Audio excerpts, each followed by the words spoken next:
The vertebral column is pretty amazing. After all, we call ourselves vertebrates, named for the vertebral column which provides the axial support for a major group of animals.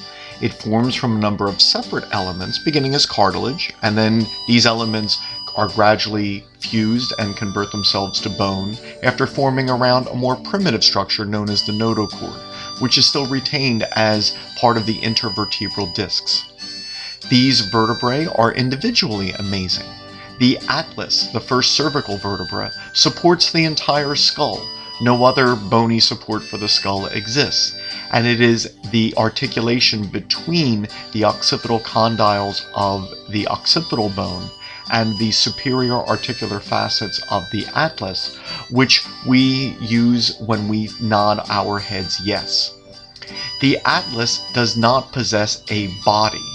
This embryonic structure instead fuses to cervical vertebra number 2, the axis. So the body of the atlas embryologically fuses to the axis and forms the dens.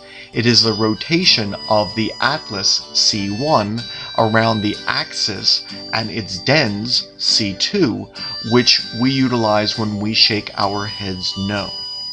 All cervical vertebrae possess a transverse foramen in their transverse process. This is the hole through which the vertebral artery passes as it goes to the foramen magnum and enters the brain, where it provides much of the oxygenated blood for the brain. Actually, these transverse processes are the remains of cervical ribs. Primitive vertebrates possess ribs in their neck. In mammals, the remains of these tiny embryological ribs fuse to the vertebrae and form part of the vertebrae, although they were originally separate elements. The thoracic vertebrae are amazing. They possess an elongated spinous process, which allows for the attachment of muscles, such as the trapezius and latissimus dorsi. And they possess facets on their body and transverse process for the attachment of ribs. These ribs allow the breathing which the amniotes, this would be the reptiles, birds, and mammals, use. We can move air by changing the volume of our thorax.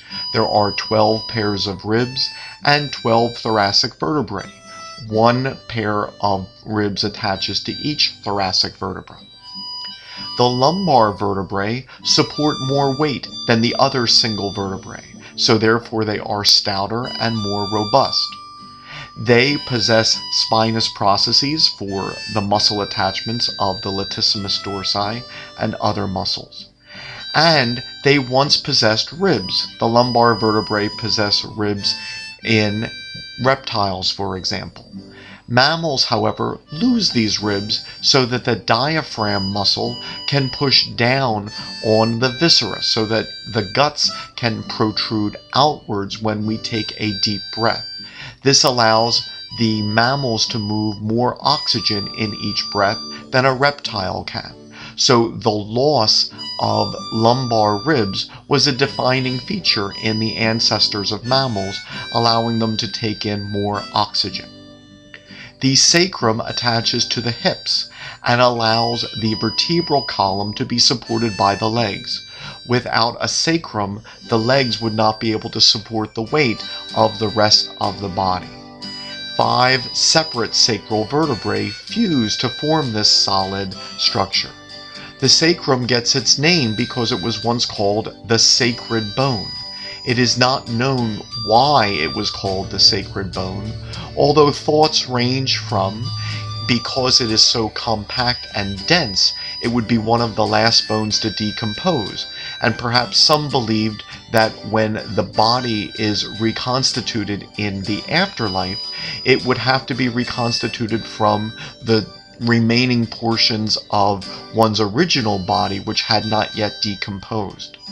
Others feel that it is its proximity to the uterus and the birth canal which tied it to reproduction, which was thought to be a mystical process.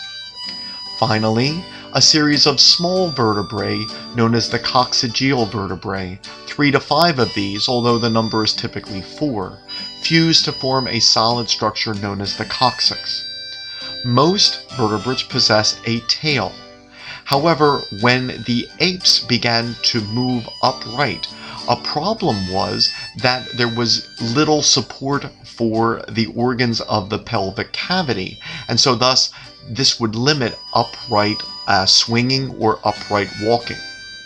In apes, the tail is reduced so that it no longer protrudes externally, and the muscles which once attached to the tail now form the pelvic diaphragm, a sling for the pelvic organs, which among other things supports their weight during upright walking and swinging. So without the reduction of the tail to form the coccyx, apes would never have been able to become so large and depend on upright locomotion.